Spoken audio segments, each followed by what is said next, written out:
Mayong hapon, mga viewers from Luzon, Visayas at Mindanao, o naanasab kita sa ato ang channel JDC Vlog TV.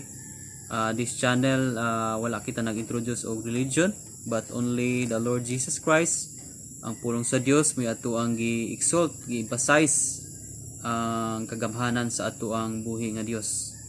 So kung bago pa kanini nga channel, just click subscribe para ma-notify ka sa next upload ako mga video. Ani nga channel ga explain ta og mga pangutana nga sagad ipangutana sa mga unbelievers ug sa mga believers. So sa ato ang mga video sa ubos, kung doon na kay time, paki-visit lang sa mga video nato sa ubos basin na kay mga pangutana nga diin haon pud sa ato mga video nga naa sa ubos, mga explanation nga sagad sa mga pangutana karong mga panahon na. So ini nga content atong paghisgutan kining unsa gyud ning Jesus reign, no? What is Jesus reign? Sa ato ang thumbnail, unsa gyud ning Jesus reign. So atong explain unsa gyud ning Jesus reign, especially ugma, no? November 30, atong i-celebrate ang hiniugpong o hiniusa nga pagduyog sa gitawag og Jesus reign, no? Ang Jesus reign mao kini usa kini siya kag hugpong o grupo sa mga magtotoo sa tibuok Pilipinas from 82 provinces of the Philippines, no? Sa 82 ka probinsya nining nasura nagahugpong kita sa pagduyog, sa pag-celebrate sa gitawag og Jesus reign sa matag November 30, no? From Luzon, Visayas at Mindanao simultaneously gi-celebrate kining Jesus reign. Unsa man ning simultaneously? Pareho nga pizza apan managlahi og lugar ang maong pag-celebrate. No, kay dili man gyud mausa tungod sa kadaghan sa mga kasimbahanan, because Jesus reign wala siya denomination nga gidala, but gitawag all denomination. Kung mo-join ka bisan unsa nga grupo, sikta nga diin ka nagpailalom, so gitawag o gi-invite kita sa pagduyog aning gitawag og Jesus reign. So wala ni siya denominationay, wala ni siya unsa ka nga religion, tungod kay kining Jesus reign is open is alang sa tanan, no? Diri sa Negros Oriental, ang atong Jesus reign November 30 is naa sa Dumaguete, no? Og maapuhon naa sa Dumaguete ang Jesus reign, and sa naapoy Jesus reign sa Cebu, sa Mindanao, Manila, tungod kay ang Jesus reign worldwide ni siya, no? Nationwide.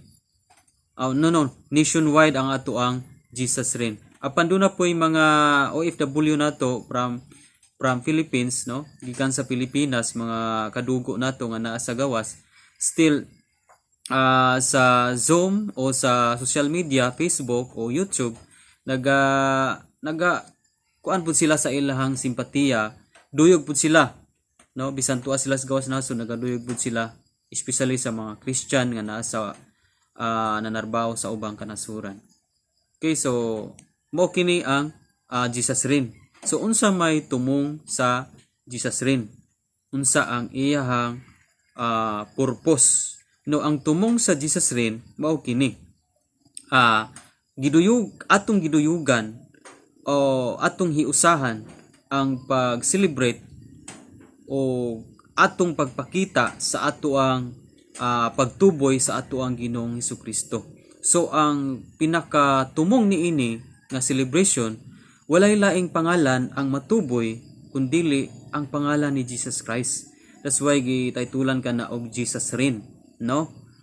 Si Jesus o si Ginoong Hesukristo, siya ang maghari, no? Jesus reign. Ang tumong niini nga maghiusa kita aron sa pagtuboy sa pangalan ni Ginoong Hesukristo. Tungod kay ang pangalan ni Ginoong Hesukristo wala na laing pangalan pa nga giingon sa buhat 4:12 nga dinhi sa kalibutan wala nay laing pangalan nga gihatag sa Dios nga diin mo'y makaluwas sa mga tao. Only the name of Jesus Christ. Okay? So Jesus rin ang tumong niya mao ang pagtuboy sa atuang Ginoong Hesukristo. So unsa may mission, no, unsa may iyahang kanang punting unsa ang mission niini.